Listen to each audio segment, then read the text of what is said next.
Ito ang mga dapat natin aabangan mga kapuso sa abot kamay na pangarap. Matutuloy na nga ba ang kasalang Lynette at Carlos at paano nga ba talaga mangyayari yun kung itong si Carlos ay nagbabago ng kanyang ugali na pagtrato niya dito kay Annalyn Santos? Bakit kaya nagbago ang trato?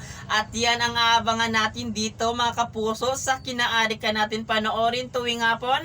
At ito ang abot kamay na pangarap. So malapit na talaga malaman ng lahat ang tunay na pagkatao ni Zoe. Alam naman natin itong si Carlos, iniingatan talaga niya na hindi masabi dito kay Lynette ang katotohanan tungkol sa pagkatao ni Zoe, na talagang mag-ama sila ni Carlos at Zoe. Kaya yan ang aabangan natin dito mga kapuso.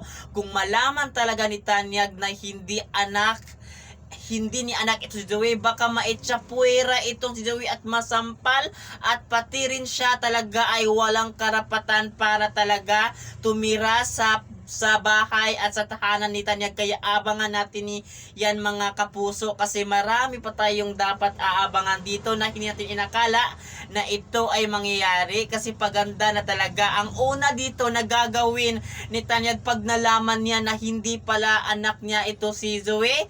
Paniguradong magagalit talaga siya dito kay Moira, kasi mula umpisa hanggang ay nagtagal ay hindi talaga sinabi ni Moira ang katotohanan tungkol nga sa pagkatao ni Zoe. Kaya abangan natin ito kapuso, kung ano nga ba talaga ang mangyayari kung malaman ng lahat ang tunay na pagkatao ni Zoe at lahat ng mga pinakatatagong lihim ni Moira. Kaya aabangan natin ito kapuso, ang abot kamay na pangarap. At yun lang, maraming salamat sa panonood dito mga kapuso. Thank you.